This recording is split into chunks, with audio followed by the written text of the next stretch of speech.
Assalamualaikum warahmatullahi wabarakatuh. Waalaikumsalam warahmatullahi wabarakatuh.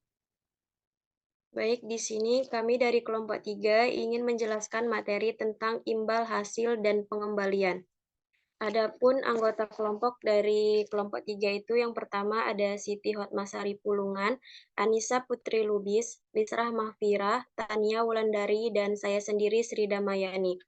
Adapun topik pembahasan kali ini yang kami bahas, yang pertama tentang pengembalian nominal dan pengembalian real. Yang kedua, imbal hasil dalam pasar. Yang ketiga, berdasarkan uang dan berdasarkan waktu. Yang keempat, ada pengembalian aritmetik dan geometrik. Yang kelima, aplikasi pemilihan ukuran pengembalian. Yang keenam, indeks pasar saham. Dan yang terakhir tentang indeks harga saham gabungan. Materi pertama, saya akan menjelaskan materi tentang return nominal dan return real. Yang pertama saya akan menjelaskan tentang return nominal atau pengembalian nominal. Nah, jadi pengembalian nominal itu menunjukkan pada keuntungan atau kerugian yang dihasilkan dari investasi tanpa memperhitungkan efek inflasi. Dengan kata lain, pengembalian nominal adalah perubahan dalam nilai uang yang selama periode tertentu. Nah, rumus dari return nominal ini adalah nilai akhir investasi dikurang dengan nilai investasi dibagi dengan nilai awal investasi dikali 100%. Nah, ini ada contoh. Contoh yang pertama itu jika Wahyu menginvestasikan dengan 1 juta, pada akhir periode nilai investasi tersebut menjadi 1.200.000. Maka pengembalian nominalnya adalah, nah, jadi kita masukkan rumus yang tadi, yaitu rumusnya pengembalian nominal sama dengan kita masukkan nilai awal akhir investasi yaitu 1.200.000 dikurang dengan nilai awal investasi yaitu bernilai 1.200.000 dibagi dengan nilai awal investasinya itu 1 juta dikali dengan 100%. Maka 1.200.000 dikurang dengan 1 juta dibagi dengan 1 juta dikali dengan 100%, maka hasilnya 20%. Selanjutnya ada return real atau pengembalian real. Nah, pengembalian real adalah pengembalian yang sudah disesuaikan dengan tingkat inflasi yang menunjukkan seberapa besar daya beli uang yang Anda terima dari hasil investasi. Inflasi mengurangi daya beli uang sehingga meskipun pengembalian nominal mungkin terlihat tinggi, pengembalian real dapat jauh lebih rendah atau bahkan negatif. Nah, rumus dari pengembalian real ini ialah 1 ditambah dengan pengembalian nominal dibagi dengan 1 ditambah tingkat inflasi dikurang 1. Atau bisa juga pengembalian real sama dengan pengembalian nominal dikurang dengan tingkat inflasi. Ini ada contoh tentang pengembalian real. Contohnya itu jika pengembalian nominal itu 10% per tahun, tetapi inflasi selama periode tersebut adalah 5%. Maka pengembalian realnya adalah, nah kita masukkan rumus yang tadi, yaitu pengembalian realnya itu sama dengan pengembalian nominal dikurang dengan tingkat inflasi. Di mana diketahui dalam soal, pengembalian nominal itu ada 10% dikurangi dengan tingkat inflasinya yaitu 5%. Maka 10% dikurang 5% sama dengan 5%. Materi yang kedua yaitu tentang yield dalam pasar. Yield dalam pasar uang itu merujuk pada tingkat pengembalian yang dihasilkan dari instrumen investasi di pasar uang, seperti deposito, surat berharga komersial, atau instrumen pasar uang lainnya.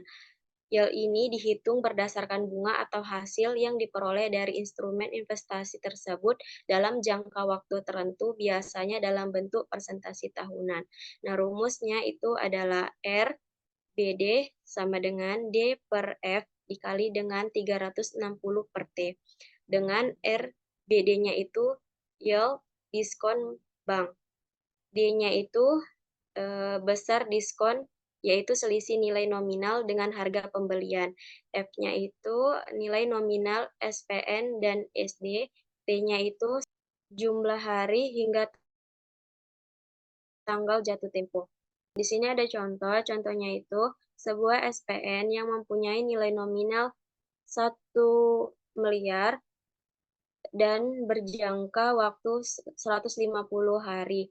Dijual dengan harga 980 juta. Berapa yield diskon bank?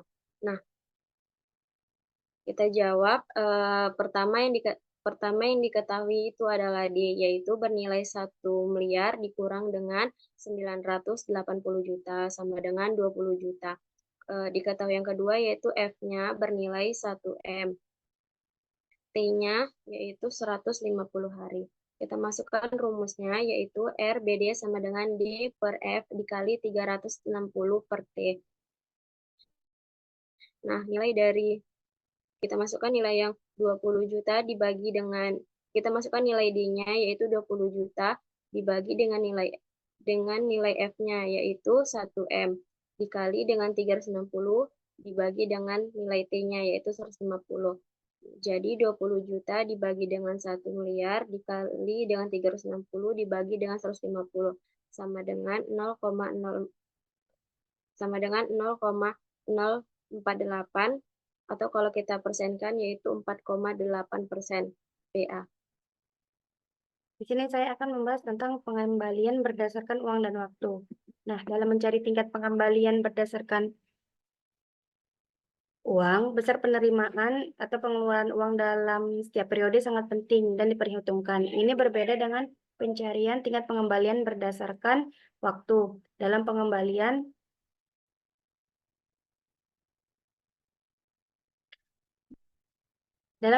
berdasarkan waktu, berdasarkan uang dalam setiap periode tidak dipertimbangkan dikarenakan penekanannya adalah pada pengembalian tiap periode.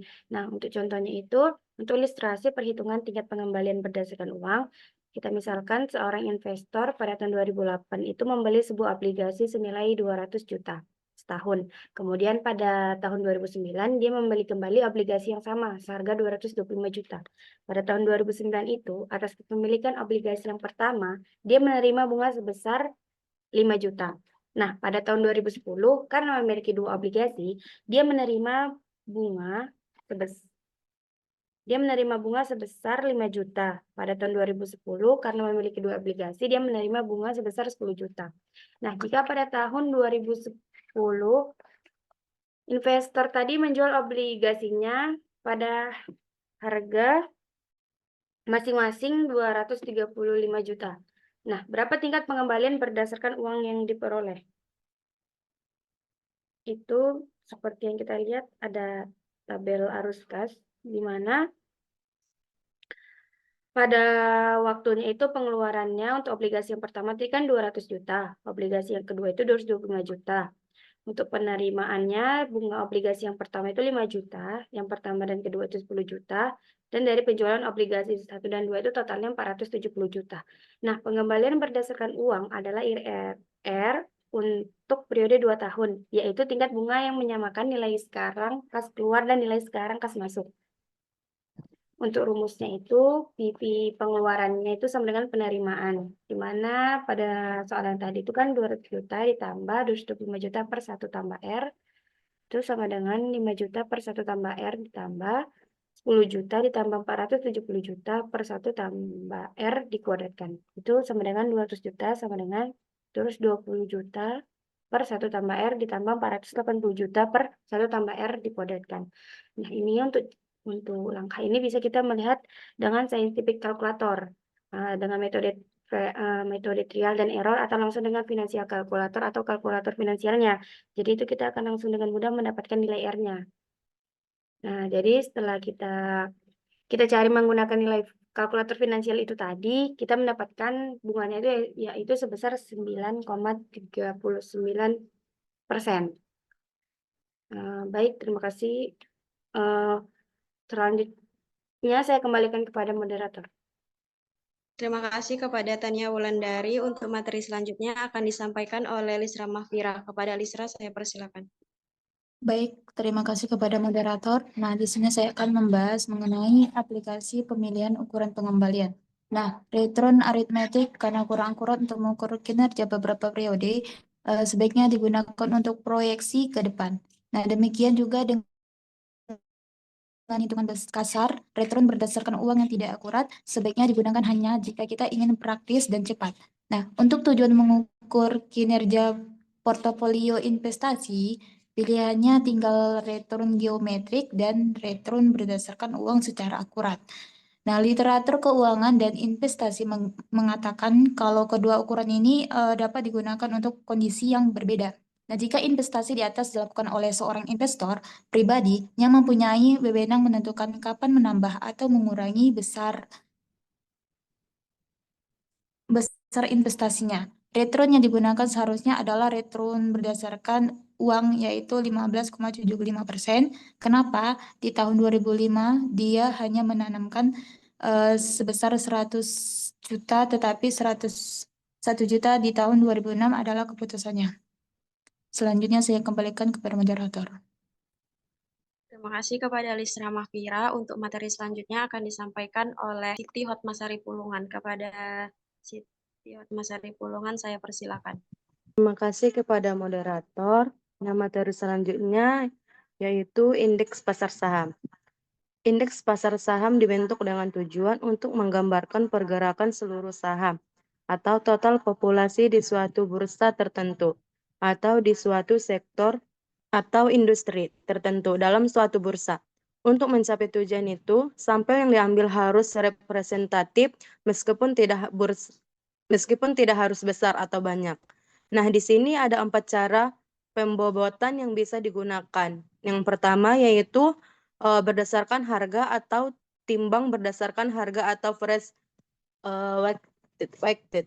Yang kedua berdasarkan nilai kapitalisasi pasar atau tertimbang berdasarkan nilai atau value weighted. Nah, yang ketiga tak tertimbang atau berbobot sama atau unweighted atau equal weight. Nah, yang keempat berdasarkan saham beredar atau free float. Di sini ada contoh indeks pasar saham. Pada periode awal atau T sama dengan 0, harga saham A adalah Rp 100, saham B adalah 50, dan saham C adalah 30. Berapa indeks pasar saham pada T sama dengan 0 dan T sama dengan 1 atau esok harinya jika diketahui harga menjadi A, saham A 110, B 50, dan C 30. Nah, yang bagian B, A-nya 100, B-nya 50, dan C-nya 33.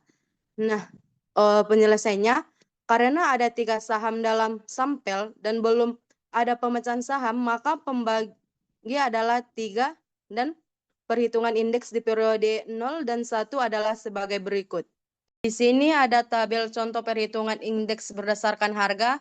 Nah, tadi kan sahamnya ada 3 yaitu A, B, C. Nah, untuk periode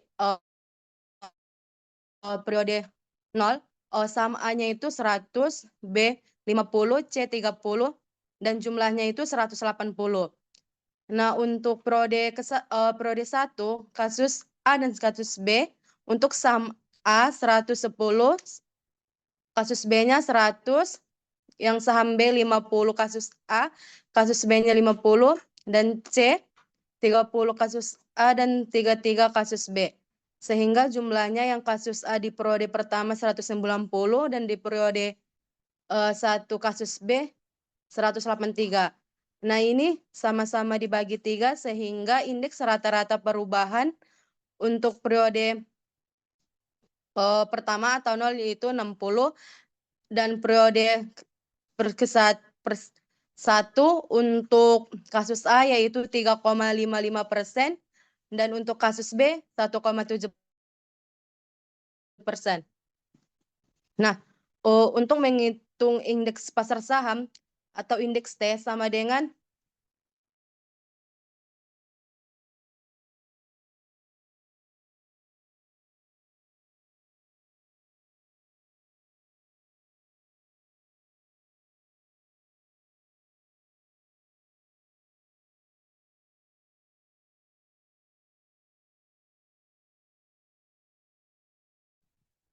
sigma batas atas N batas bawah I sama dengan 1, P1 Q1 dibagi dengan sigma batas atas N batas bawah I sama dengan 1, P0 sama Q0 dikali dengan indeks awal. Nah, jika indeks awal ditetapkan 100, maka persamaan menjadi indeks T sama dengan sigma batas atas N batas bawah P1 Q1 dibagi dengan sigma batas atas N batas bawah I sama dengan 1, P0 dikali Q0 dikali dengan 100. Dengan keterangan P0 harga saham I pada periode dasar, Q0 sama dengan jumlah saham I yang beredar pada periode dasar, PT sama dengan harga saham I pada periode T, QT jumlah saham I yang beredar pada periode T, dan N jumlah saham individual dalam sampel, dan indeks T sama dengan indeks pada periode T.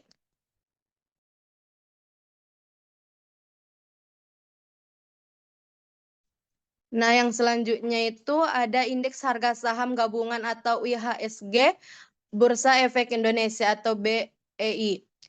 Kita mencoba menerapkan untuk menghitung indeks pasar modal kita, yaitu Bursa Efek Indonesia dengan indeks harga saham gabungan atau IHSG.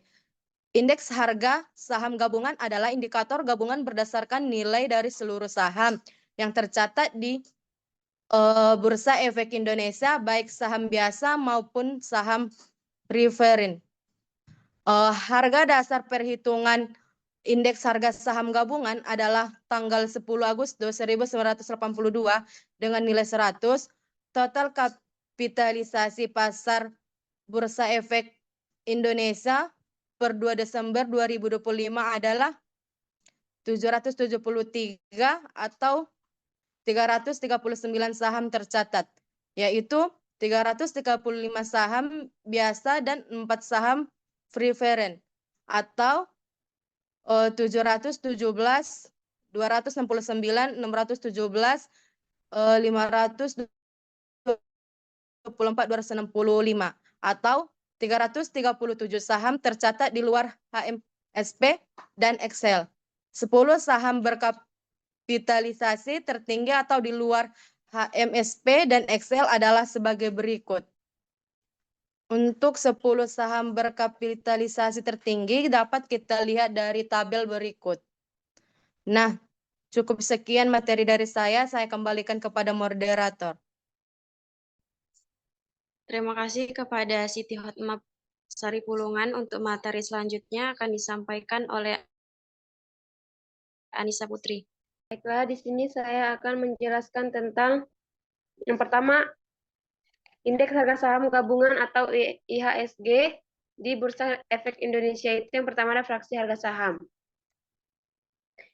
Fraksi harga saham itu merujuk pada nilai minimum perubahan harga suatu saham yang dapat terjadi dalam transaksi di pasar modal.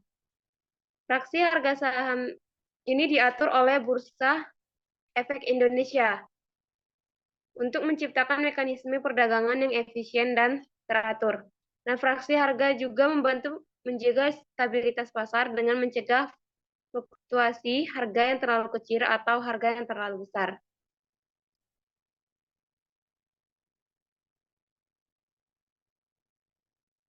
Fraksi harga saham ini adalah kelipatan tertentu yang menentukan perubahan minimum harga saham. Misalnya, jika fraksi harga saham ditetapkan sebesar Rp1, maka harga saham hanya bisa naik atau turun dalam kelipatan 1. Misalnya, dari harga Rp100 menjadi Rp101 atau Rp99. Tujuan dari fraksi harga saham itu yang pertama adalah stabilitas pasar, yaitu untuk mencegah fluktuasi harga yang terlalu kecil yang dapat menyebabkan volatilitas tinggi. Nah, yang kedua adalah efisien perdagangan, yaitu mengurangi frekuensi perubahan harga yang tidak signifikan sehingga membantu investor membuat keputusannya yang lebih baik. Yang ketiga ada transparansi, yaitu untuk mempermudah pelacakan pergerakan harga oleh saham.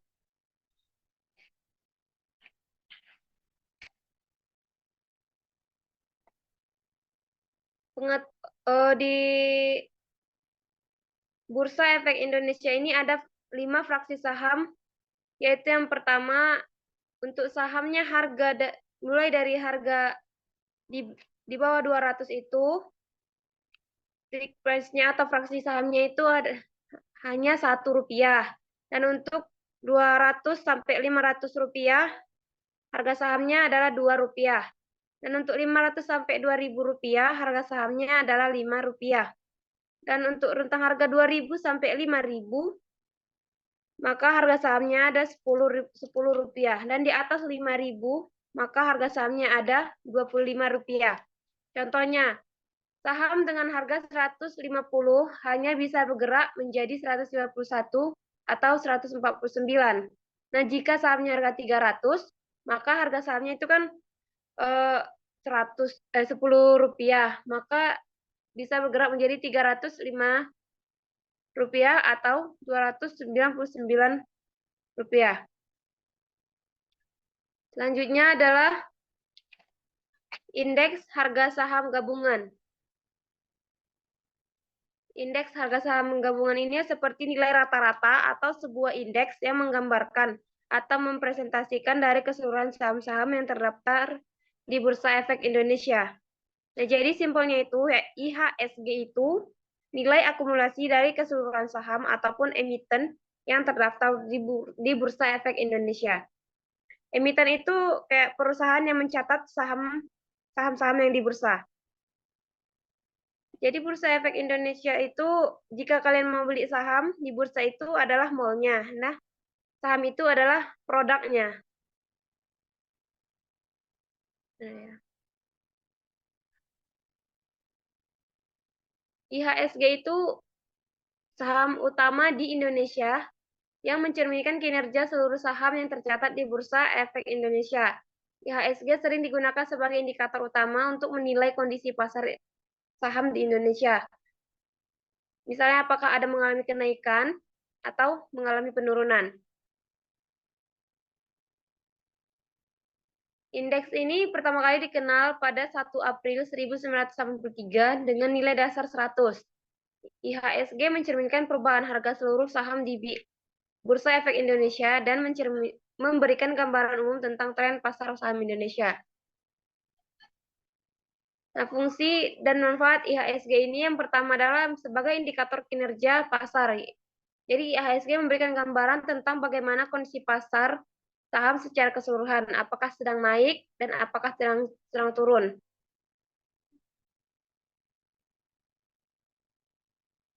Jadi misalnya kalau IHSG ini merah, itu berarti banyak sekali saham-saham yang nilainya turun. Karena adanya aksi jual atau banyak investor yang melepas kepemilikan sahamnya, sehingga IHSG itu terjatuh ke zona merah. Nah, kalau IHSG-nya hijau berarti kondisi sahamnya sedang baik, karena banyak investor yang ingin membeli saham tersebut. Jadi kalau merah itu dia terkoreksi, sahamnya terkoreksi, melemah dan turun. Nah, kalau hijau itu dia terapresiasi, terus naik dan mengalami penguatan. Nah, fungsi dan manfaatnya itu yang kedua yaitu benchmark investasi, yaitu investor menggunakan IHSG sebagai tolak ukur untuk menilai kinerja portofolionya mereka dibandingkan dengan kinerja pasar secara umum. Dan yang ketiga itu sentimental ekonomi, yaitu IHSG mencerminkan sentimental investor terhadap prospek ekonomi Indonesia. Kenaikan IHSG sering dikaitkan dengan optimisme ekonomi, sedangkan penurunan dapat mencerminkan kekhawatiran investor.